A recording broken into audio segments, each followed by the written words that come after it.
This is the Permaculture Podcast. I'm Scott Mann. My guest today is Rony of the Mesoamerican Permaculture Institute in Guatemala. I first became aware of Rony years ago through my friends at the Finger Lakes Permaculture Institute, but what I knew up until he and I sat down barely revealed the depth and breadth of his exploration and implementation of permaculture. He leverages decades of experience applying permaculture to indigenous agricultural methods and combines work, outreach, and activism into a cohesive approach to teaching and design. The conversation which follows progresses from his early days of discovering permaculture through Ali Sharif and studying with Geoff Lawton, to his current work building networks and native food products. He also shares his concerns about land access, food sovereignty, and political will in Mesoamerica.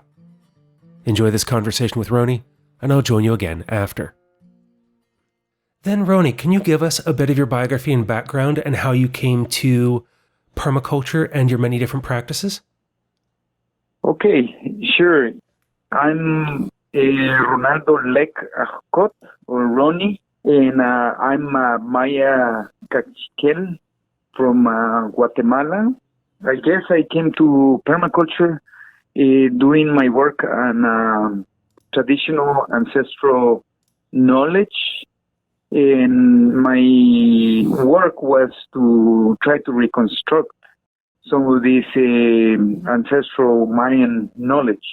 My background in schooling is in anthropology, but I didn't want to do anthropology as just for academy. My idea was to do research, but to put it into application, to put it into practice.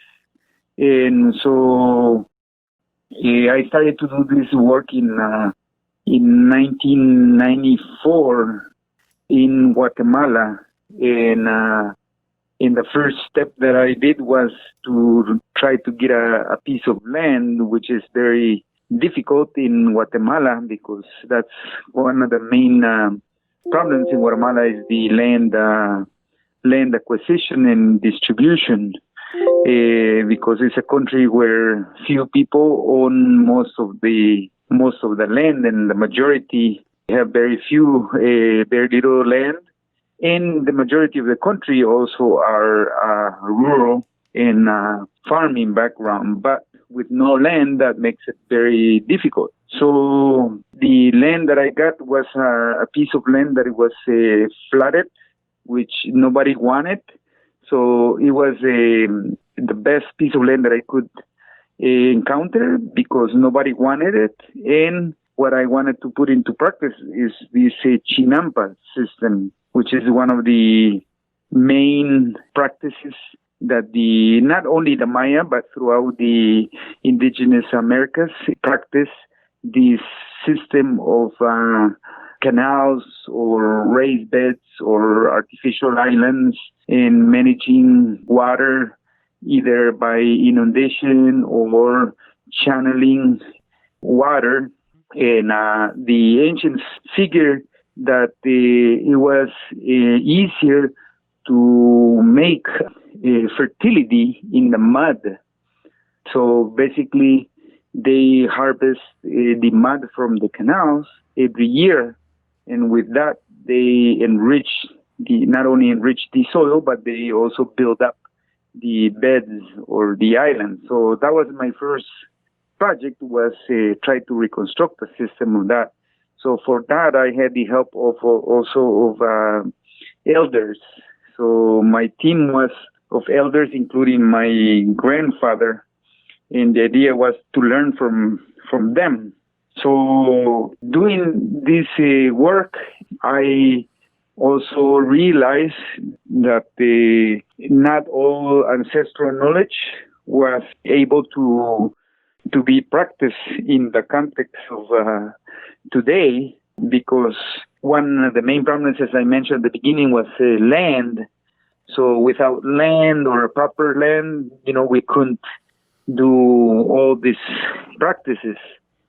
And another example of traditional practices is the slash and burn agriculture, which a lot of times has a bad reputation, but it is a good practice sustainable practice if you have plenty of land to rotate. And still some people do that, but only the ones who have plenty of land. But for the majority, this was not something that could be continued on. So if you burn your land year after year, that's not sustainable anymore, Same with the Chinampas. You needed to have the water in the proper conditions to establish a system like that. And most of water has been monopolized, and most of the indigenous people now live in the hills and the mountains where it's more difficult to do agriculture. So I realized that not all traditional practice could be revived because of the context, and farmers were adopting the plantation models, the big farms, big monocultures, agrochemical plantations, and they were adopting these methods because they could see the results, but they were not able to get all the inputs and all the right conditions for it to work. So this was something that was not sustainable for the people, majority of the people. And so I started to look into alternatives and started to go deeply into different agriculture schools and of thought and practices, and getting deeply into organic agriculture, biological agroecology, natural, biointensive, everything that was out there. And looking for solutions and alternatives, I ran into Permaculture America Latina, PAL. I don't know if you heard about it. This is an organization that was run by Ali Sharif with headquarters in New Mexico. So I ran into them, and they said, well, we cannot support your project economically, but we could teach you a course. We could teach a course, permaculture course for you and your people. So because I found it so interesting, and I decided, yes, to go for it. And what attracted me about permaculture was not only the ideas that they had to share with me, but also that is a philosophy that is based also on and practice that is based on ancestral and traditional knowledge, and based on nature, and included new knowledge as well. So that's exactly what I was looking for, or that I was developing, something that was based on nature in traditional ways, but also integrated new knowledge. So I found that very, very interesting. So we had our first course. We organized our first course in 95. That was 1995. We had two courses, 1995, 1996, and it was taught by Geoff Lawton. So we had farmers from all over Guatemala, and I think we had like about 40 or 50 farmers in each of the course. And I was translating, so it took more than that for me to convince to be into permaculture, because I was kind of translating. It was hard to be able to absorb everything, And so, but with these two courses, we basically had the fundamentals, and but I was a little skeptical still, and I thought that this was something that worked very well in the Western world and in Australia, where they had flat land and where they had resources. So I was very skeptical still, and I was invited to go to the I don't remember if it was the IPC4 in Australia, I was invited to go there with Ali Sharif, and that's where I met at this convergence and conference, international conference. I met people from that came from countries with the same conditions that we had, countries like Vietnam and Africa, where they have very difficult conditions too. And they really inspire me. This project, the presentations of this project really inspire me. And the people who came really inspire me, especially Narasana, who was at that point was the secretary of Dr. Venkat in India. And I was able to travel with him throughout Australia for 2 weeks. And that really motivated me to adapt permaculture, because I said, okay, if this works under conditions that were like ours or even worse conditions, then we can do this in Guatemala. So since 1998, we started to teach permaculture, but our permaculture was a combination of traditional ancestral knowledge and permaculture. We kind of brought these two together and started to teach since then. And our mission at the beginning was just to disseminate the permaculture throughout Mesoamerica. And so basically we taught a course, more than one course, in all of the countries in Mesoamerica. We in Mexico, and that is Mexico, Belize, Guatemala, Honduras, El Salvador, Nicaragua, and Costa Rica. So we did the whole courses throughout Mesoamerica, with the idea too that we would eventually would have a network, a Mesoamerican network, and perhaps a permaculture institute in each one of these countries. We did that for about maybe 10 years. And at the end, we created the Mesoamerican Permaculture Institute in the year 2000. But the whole network, really, we were not able to pull it together.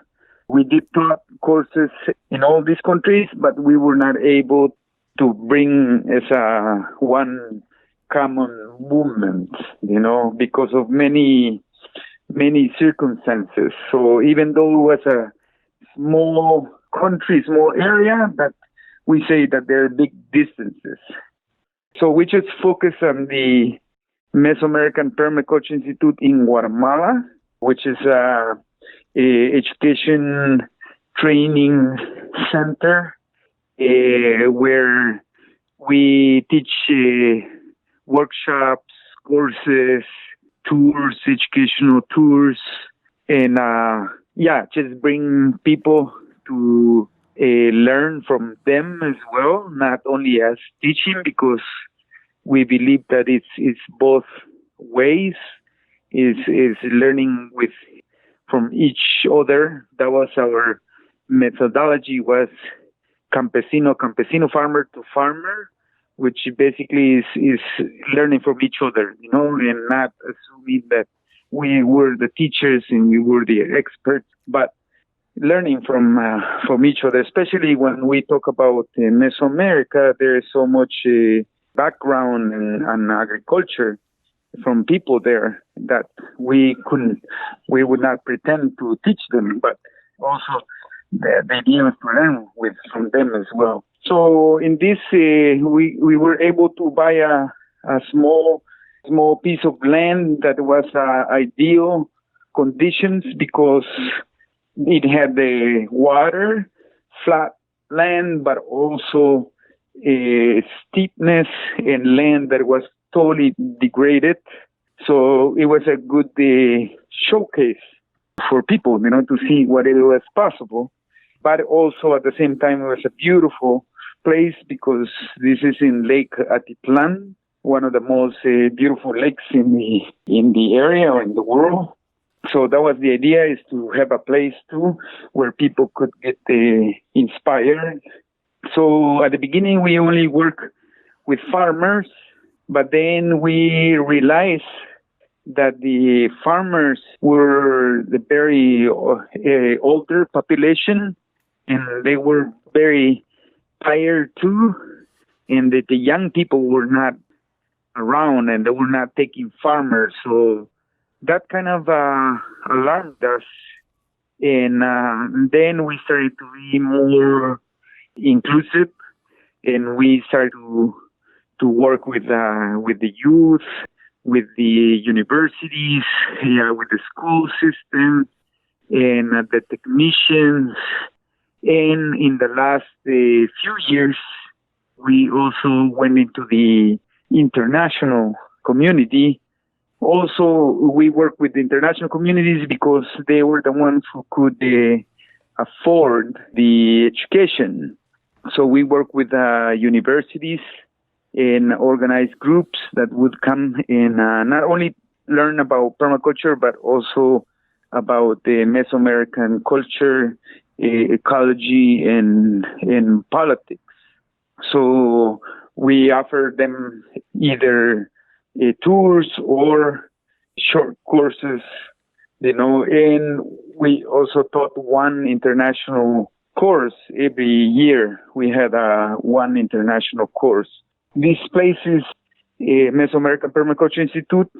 That was its main objective, was to disseminate permaculture ideas and teachings, also demonstration center.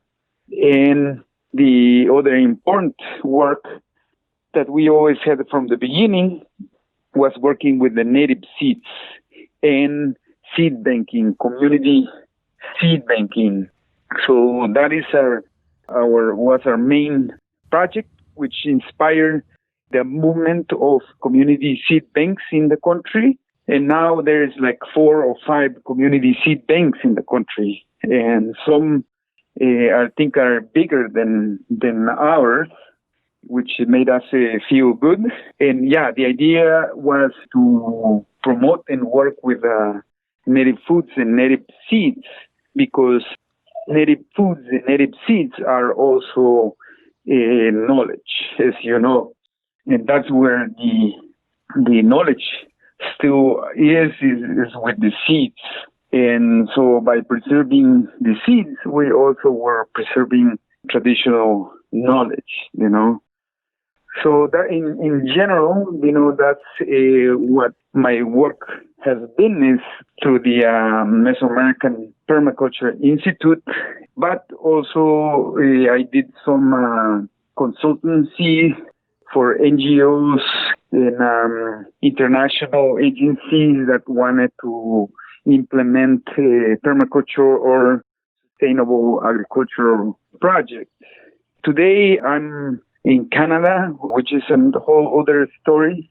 But here also I'm looking in ways to continue my work. And also one of the ideas that I'm here in Canada is also to find more contacts, network, and resources for the work that we are doing in Mesoamerica. And does that work with the Permaculture Institute of Mesoamerica, that still continues even though you're in Canada right now? Correct. Yes. The whole idea was that it was to create or train or team that was capable of continuing the work, because the idea was not that the Permaculture Institute was myself, or that I had to be there in order to be running. So they're still working, they're still running, even though with difficulties and this year, as you know. But one of our big projects too that we are developing is, in order to promote native foods, is to develop a product. So one of our main products right now is amaranth. So amaranth, by make it into cereals, flours, and nutritional supplements. That's kind of like what we're working in the last 2 years, is that, in order for people to appreciate native foods by processing them and making it into products, because the reality today is that people don't want to prefer that everything is already made, and I guess people too value more when things are in a package than when they're just raw, unfortunately. But that was the one strategy that we found. And because we were seeing that it was very slow, people were utilizing native foods and were adopting more non-native foods because it had a market value. So now you go to the market in Mesoamerica, and what you see is mostly non-native foods, like cabbage, carrots, broccoli, all these northern vegetables that were recently introduced into the country as what is the so-called non-traditional export crops. So because they have a market value, people would tend to grow those foods rather than native foods. And growing those foods for market then, and being able to earn an income through that production, pushes native foods further and further away from the market stalls and the grocery shelves. But your work of taking amaranth and turning it into a packaged product can then get that native food back onto the shelves and be competitive with those northern or western products? Yes, that's the whole idea. The challenge is always with the price, because we're talking about a population that it's poor or that does not have too much of income, and where the processed food is very cheap, as you know, and that makes it also difficult. It's how do you market products in a population where there is not much income. And I think of, in the United States, we also have the issue of food deserts and access to markets with fresh foods, or even just a supermarket that has a variety of foods. And so for many communities here, the availability of packaged processed foods makes them more prevalent in the American diet just because it's there and that we don't have to travel as far to get it. Is that a similar issue that you see within Mesoamerica, or is it just that the packaged foods are taking up so much space? No, that is exactly the same issue. And today or now, you can see how the government or the system also promote this. Like, for example, right now with all the confinement and the restrictions that the country imposed, they basically are not allowing the farmers to market their produce. But the industry, it's free to come with all its junk food into these communities. So that is something that, we can see there too, and something that is rapidly changing the habits of people in Mesoamerica, eating habits. In my department or my state, where we are considered rural in agriculture, is 60% of the food was coming from outside. And even though we produce a lot of food, it doesn't stay in the area either. It goes into countries like El Salvador, where there is no vegetable production, or Honduras, where the certification has been heavily, but also not the right conditions for vegetables. So they rely a lot on the Guatemalan highlands for their food. So a lot of the food that is produced in our area also gets to be shipped out, in their little state. So that's that is something that we see today, that the government and the system is promoting more of the processed foods and favoring processed foods to come into the communities rather than supporting the local food production, you know. And with what you detailed, it sounds like the neighboring countries that do not have the same production then create a market for the fresh fruits and produce coming out of Guatemala, but then that leaves an opening for industrial foods then to come back in and take up that space of what's being sold as a commodity. Yes. So if you see in the, like obesity is a big problem now, and malnutrition, it's a huge problem now. And a lot of times it's not because of the lack of food, but it's because of the type of food that people are eating. So Mexico is number one in obesity in Latin America, and second is Guatemala. And Guatemala is one of the most malnourished countries in the world today.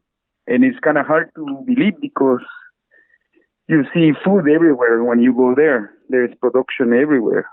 But all of that food doesn't stay there. Or people are preferring more processed food than their local foods. And that makes me think of, like, in the United States, a lot of our issue with obesity is that many of our calorie-dense foods are incredibly inexpensive, that it's easy to get access to high-fat, high-carbohydrate foods for just a couple of dollars. But if you're looking for quality proteins, whether that's vegetable or meat, or to fill out your pantry, that those prices can often outstrip those inexpensive processed foods. Yeah, it's the same way there. So, for example, one of the most almost institutionalized, it is not almost, it is one of the institutionalized nutritional product. It's called Incaparina, and it's sold by one of the richest family in the country. And that's like a nutritional drink. And originally it had almonds and cotton seed meal. And today is only corn and soya base, and corn and soya from the U.S. And that product is enforced in the school system. And that's, for example, the one that we need to compete with. And they sell a bag of that for $1. And our product that we are making, we cannot sell for less than $2. You know, so that is the biggest difficulty, because it's so cheap, because they use all this cheap corn and soya from the U.S. And then we are using only local products, and that can't compete, well with them when you have something that costs twice or three times more, And I was able to find that product while we were speaking, and it looks like that bag that you're referencing that's $1 contains 24 servings. Like, there's a lot of calories available in just that one inexpensive bag. And it looks like it's vitamin fortified and everything else, as opposed to providing like a rich whole grain diet through something like amaranth or quinoa or some of these other grains that are native to Mesoamerica. Yes, and the sad thing about the whole story about this product is that was created by the INCAP, which was it's called the Nutrition Institute of Central America and Panama in the 1970s. So it was a public institution. And then this family, basically, supposedly they bought the patent. And not only now they have owned the patent, but they have, like I was saying, institutionalized that into the school system and into all the government entities that provide nutrition. Is all based on that product. And that's where I was wondering, with something that you mentioned earlier about teaching students and other people about the politics of the Mesoamerican region, is that one of the things that you face with trying to implement permaculture and bring about change, is finding the space within the political system to gain access to land, to create room within the marketplace for your products? Does that like political conversation enter into creating this kind of change for you? Yes, it's inevitable to not talk politics in Latin America, and that is one of the also of obstacles of promoting permaculture in Central America is because Central America is so politicized, so political that they see permaculture as a gringo thing. Because if you see in Costa Rica, they have 84 permaculture places, and none of them teach to the local people, So from the locals, they see that is something for the foreigners, and that is one of our obstacles for us to promote it, because in one of our critics too, criticism towards us is that we're too political, that we talk too much politics, but it's inevitably because without the politics against us, we have to address them in order to change. We cannot talk about doing permaculture if we don't have land, if we don't have water, or if we're being invaded by the mining companies, by the hydroelectric companies, and the Monsanto laws. All of these are issues that affect us greatly, and that we need to face them and address them. So yes, our center we do address a lot of the politics of the country, because that's part of our reality that we need to change. It's one of those places that I know that I personally wanted to avoid for a long time as a permaculture practitioner, was just being able to do the work. But even here where I live in Pennsylvania in the United States, running into so much legislation that keeps us from being able to do what we want to do. Even something as simple as being able to keep backyard chickens in an area that is, zoned rural and considered agricultural, there were still limits on the amount of land that you needed just to raise a small flock. And it was, multiple acres, and land here gets expensive very, very quickly. And so we were seeing how much that prevents our ability to practice and do these things that could regenerate the earth, but we can't without the political will and ability to change that conversation and start changing the legislation. Yeah, so I know that the permaculture, try to stay away from politics, and supposedly it's not about politics, and it's supposed about doing and practicing. But like you say, there is a reality that that it's there, and that needs to be also changed in order for permaculture to come through. We do have to change this political system as well. And though I would love to dive into more of that, there was something else that you had mentioned in the beginning that I'd like to ask you a bit more about, is you had said that you were learning these traditional farming techniques and wanting to implement them, and then you discovered permaculture. Did you find that permaculture and those ideas and techniques allowed you to better implement these traditional methods on the land that you had available to keep the fertility in the waters or to regenerate the muds as you were building your Chinampas? Totally. I mean, I see permaculture as a complement of traditional knowledge. Yeah, in a lot of the traditional practices we didn't understood until we got into the permaculture principles in ways. Then that also made it more easy to understand the traditional systems and traditional ways. So definitely permaculture complemented it and helped us to understand these systems that, today are not in place anymore. And there's no people who know about them, or at least not many people. And also permaculture, we found that is a way to communicate these traditional ways to non-indigenous people. It was a language where we could express these ways, these ancestral ways. Because a lot of the ancestral knowledge is also in the language, in the native language.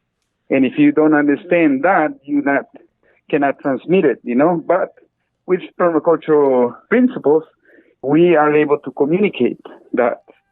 I think there is a permaculture in traditional ways. They, like I was saying, they are based on the same principles of nature and community. In having nature as your guide, as your teacher, and also working for your community and taking care of people. That is also the principles of ancestral knowledge. Ancestral knowledge is based on that and knowledge of nature and the respect of nature, but also on building communities and relationships with the people as well.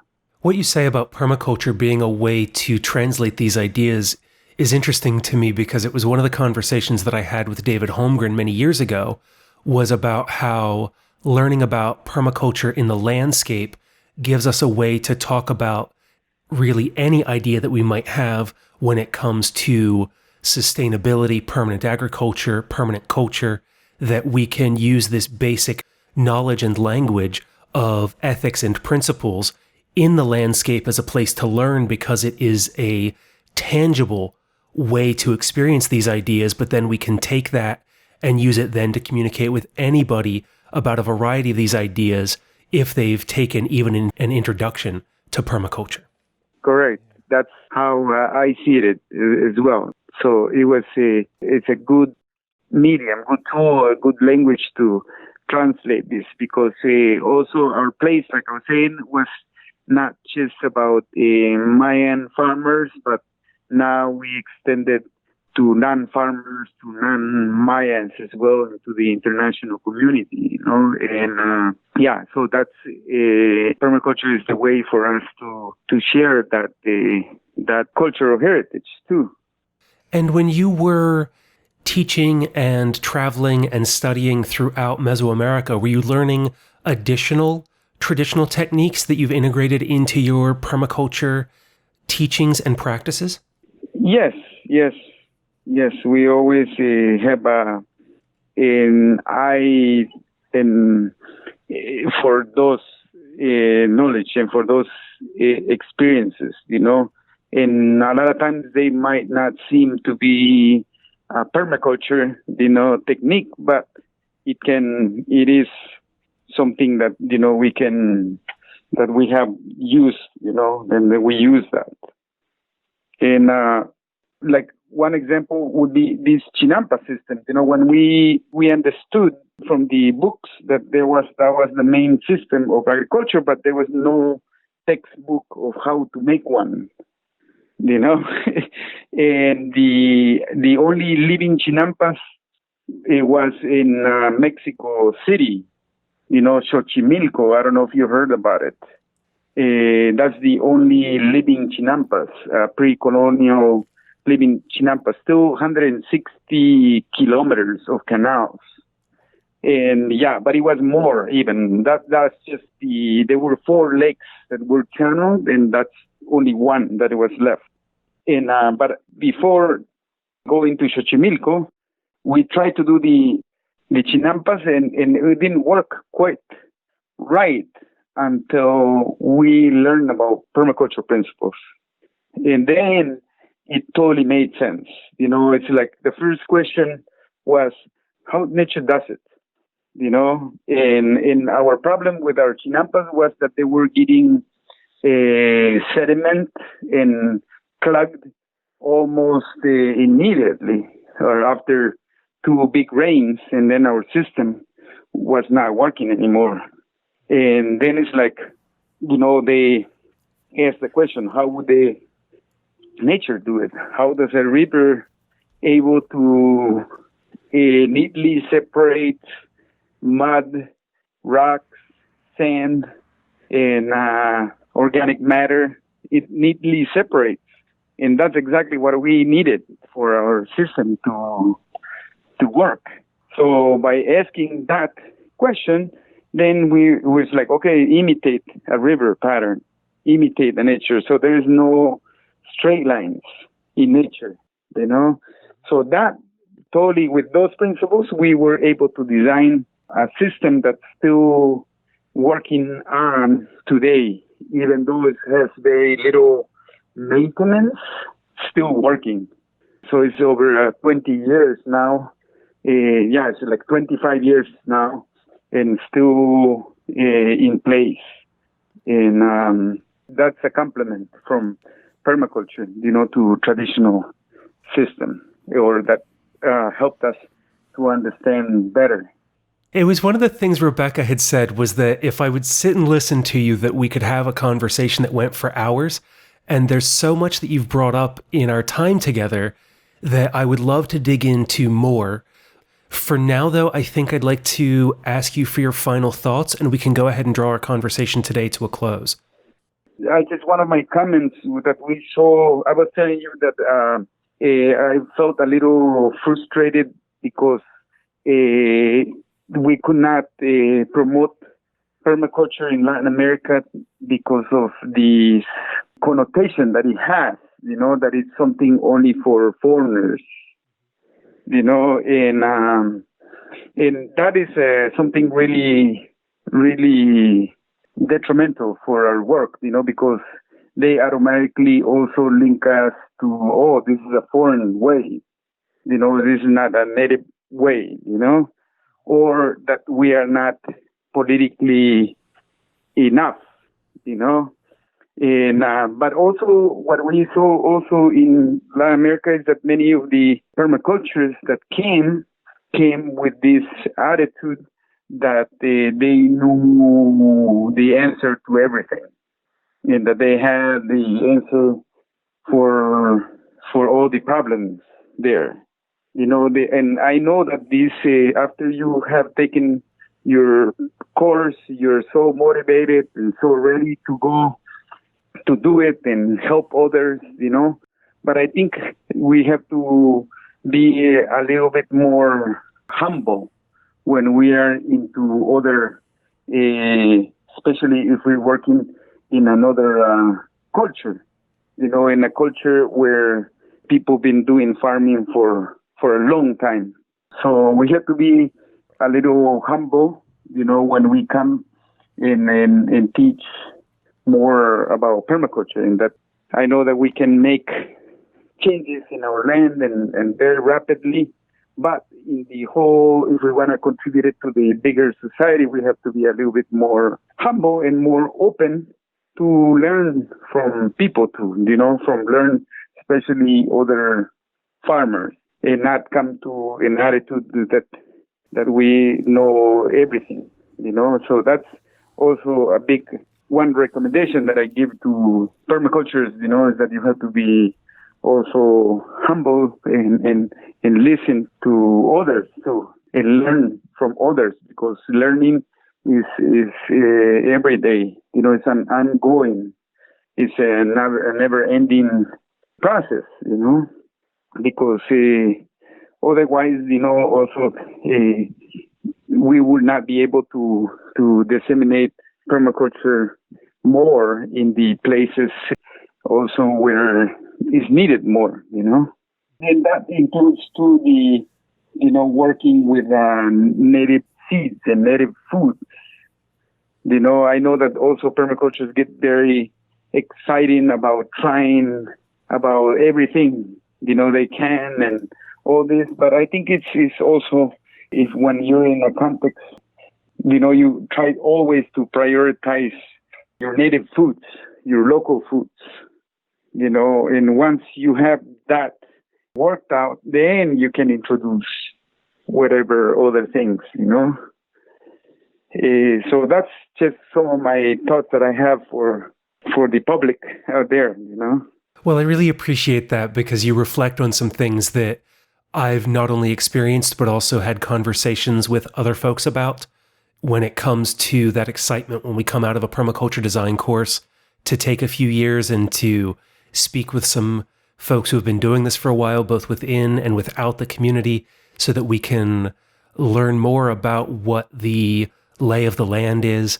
And as well, that there's so much more that we can learn in a lifetime of practice, that the permaculture design course is really only an introduction to the whole world that's ahead of us.